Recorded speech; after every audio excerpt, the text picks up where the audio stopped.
Hello and welcome to this Tech Talk. I'm John and I'm going to talk through how to get connected using Zoom to video chat with others, friends, and family.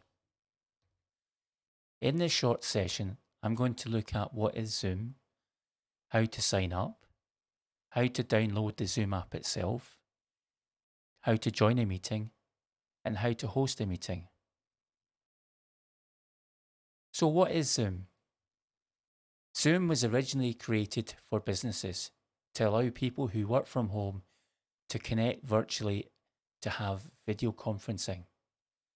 However, in recent days, with the current crisis, more and more people are using this for fun to connect up with family and friends, to have parties, to have share meals together, to play cards together, and all sorts of things. The one advantage with Zoom is that it can work with any smart device, whether it's an iPhone, a tablet, a PC, a laptop, or a MacBook. So, in order to get started, you need to find where to get the app and to sign up for the service. The easiest way to do this is to get into a search engine like Google and type in the term Zoom. And this usually brings up these search results. And the first one here on the screen is the one we want. So it says Zoom video conferencing, web conferencing, and webinars. So this will take you to the page, the main page. And if from here on in, I'm going to talk about the process of how to do it in a PC.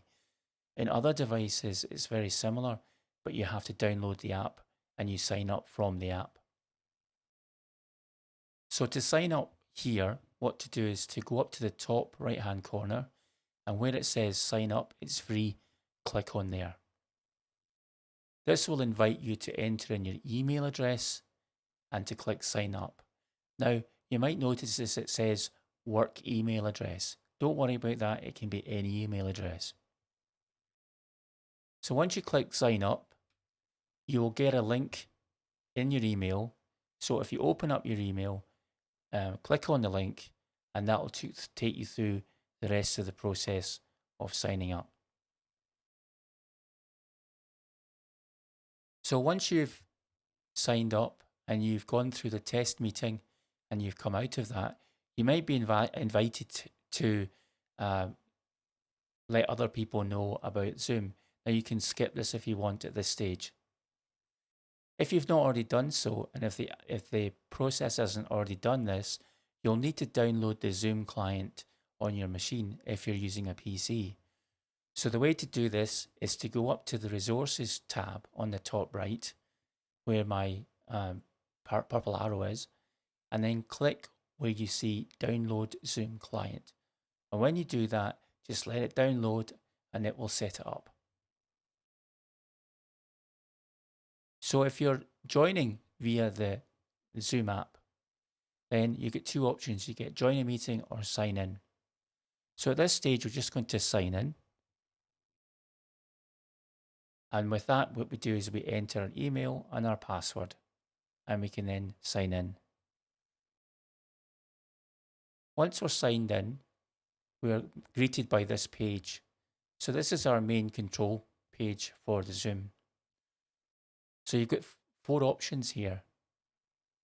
You've got new meeting, join, schedule, share screen. And at this stage, we're just going to talk about new meeting and join.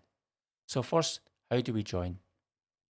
So clicking, once we are set up and we have somebody who is hosting a meeting, they will send us an email.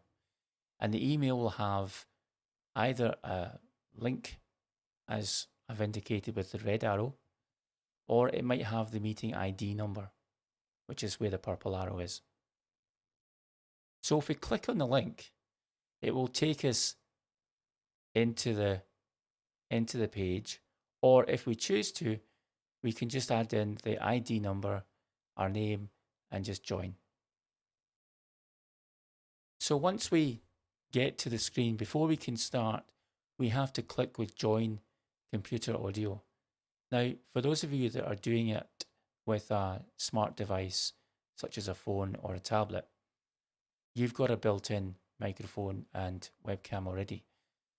But if you've got a PC, you'll need to make sure you've got some kind of webcam, a headset, or a microphone to get the benefit from this.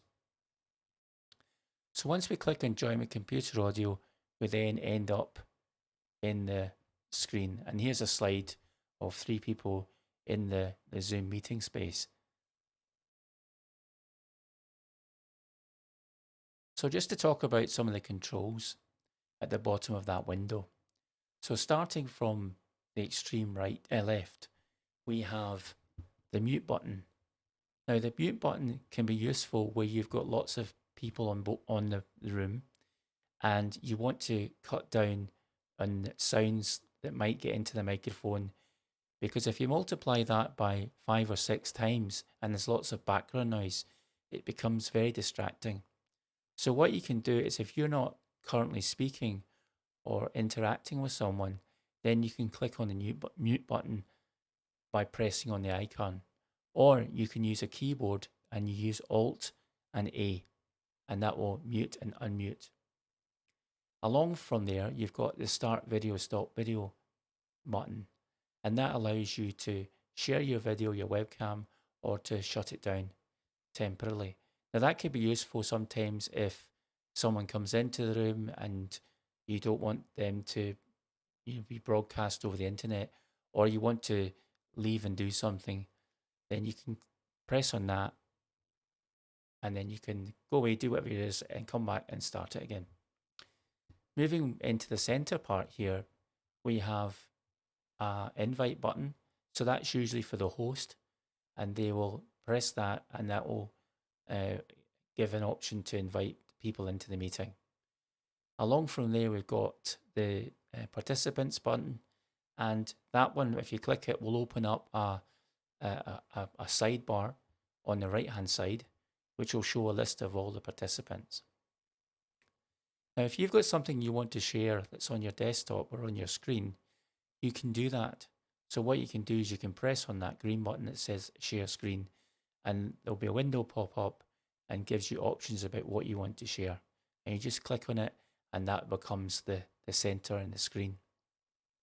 To stop that, you'll find that there's at the top of the window, there'll be a red button saying Stop Sharing. So you can stop sharing and come back to the gallery view when you're finished.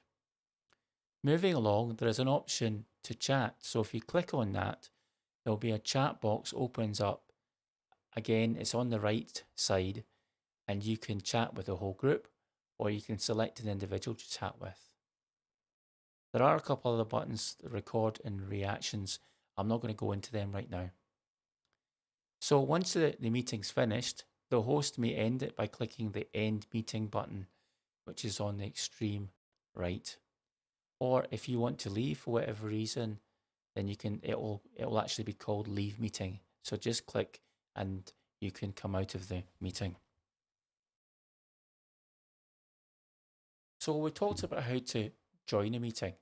The next option I'd like to talk about is how to host one. So if you want to host a party or host some kind of get together, then what you can do is you click the new meeting, and that will open up into your screen where you've got you'll see yourself, and you will go into that invite button I mentioned earlier. And then when you click on that, this window will come up. If you've got contacts in here, the ones that you want to invite, you can click on them. I don't have anyone in here. However, the other option you have is to click on the one beside it, which says email. And when you click on that, you have an option to use your default email program or to use Gmail or Yahoo Mail. And when you click on that, that will open up your email, new message, and you just enter the people that you want to send the invitation to. Alternatively, there's a manual way of doing this. So what you can do is you can copy the link or copy the entire invitation into an email and send it. So you just do that in the bottom there that says copy URL, that's the link, copy the invitation, and that will just copy it into your clipboard. And when you open up your email, you can paste it in the body of the email. And that's how you invite people. So that's a very quick overview. There's a lot more to it than that. And we're happy, and I'm happy to talk you through that. So if you're interested in taking part, then please contact me at whatson@carerslink.org.uk, or if for any other things, you can contact us on 0800 975 2131. And I look forward to seeing you online.